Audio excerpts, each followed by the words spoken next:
द्वितीया और जीवित पुत्रिका व्रत कथा। जीवित पुत्रिका यानी द्वितीया व्रत दिन आश्विन मास की अष्टमी तिथि को मनाया जाता है।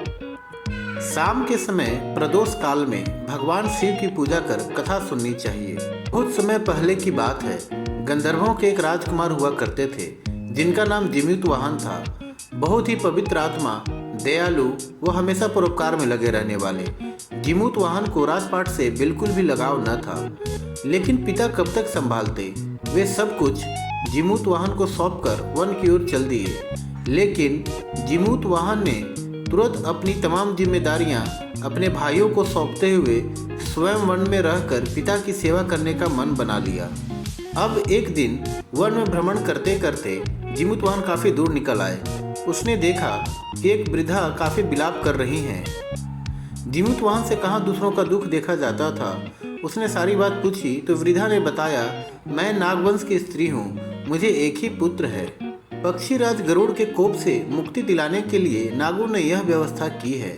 वे गरुड़ को प्रतिदिन भक्षण हेतु एक युवा नाग सौंपते हैं। आज मेरे पुत्र शंखचूड़ की बलि का दिन है। आज मेरे पुत्र के जीवन पर संकट है और थोड़ी देर बाद ही मैं पुत्र विहीन हो जाऊंगी। एक स्त्री के लिए उससे बड़ा दुख क्या होगा कि उसके जीते जी उसका पुत्र ना रहे।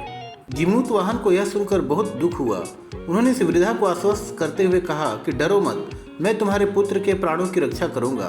आज उसके स्थान पर स्वयं मैं अपने आप को उसके लाल कपड़े में ढककर उस शिला पर लेट जाऊंगा, जिससे गरुड़ मुझे खा जाए और तुम्हारा पुत्र बच जाए। इतना कहकर जिमूतवाहन ने शंखचूड़ के हाथ से लाल कपड़ा ले लिया और वे उसे लपेटकर गरुड़ को बलि देने के लिए चुनी गई वध्य शिला पर लेट गए। अपने समय पर गरुड़ बड़े वेग से आए और वे लाल कपड़ों में ढके जिमूतवाहन को पंजे में दबोचकर पहाड़ के शिखर पर जाकर बैठ गए। गरुड़ ने अपनी कठोर चोंच का प्रहार किया और जिमूतवाहन के शरीर से मांस का बड़ा हिस्सा नोच लिया। इसकी पीड़ा से जिमूतवाहन की आंखों से आंसू बह निकले और वह दर्द से कराहने लगे। अपने पंजे में जकड़े प्राणी की आंखों में से आंसू और मुंह से कराह सुनकर गरुड़ बड़े आश्चर्य में पड़ गए, क्योंकि ऐसा पहले कभी न हुआ था। उन्होंने जिमूतवाहन से उनका परिचय पूछा।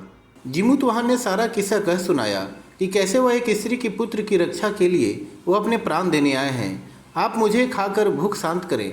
गरुड़ उनकी बहादुरी और दूसरे के प्राण की रक्षा के लिए स्वयं का बलिदान देने की हिम्मत से बहुत प्रभावित हुए।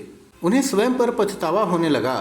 वह सोचने लगे कि यह एक मनुष्य है जो दूसरे के पुत्र की रक्षा के लिए स्वयं की बलि दे रहा है, और एक मैं हूँ जो देवों के संरक्षण में हूँ, फिर भी दूसरों की संतान की बलि ले रहा हूँ। उन्होंने जिमूतवाहन को मुक्त कर दिया। गरुड़ ने कहा, हे उत्तम मनुष्य, मैं तुम्हारी भावना और त्याग से बहुत प्रसन्न हूँ।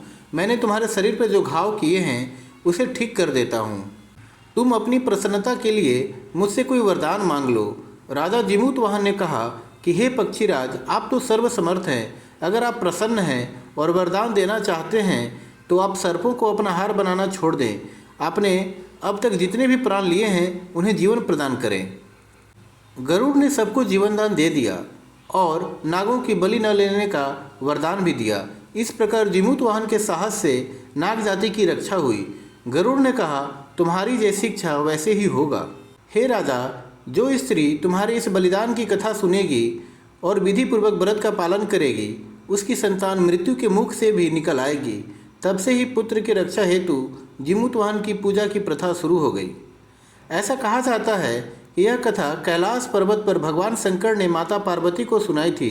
जीवित पुत्रिका के दिन भगवान श्री गणेश, माता पार्वती और शिव जी की पूजा एवं ध्यान के बाद ऊपर बताई गई व्रत कथा भी सुननी चाहिए।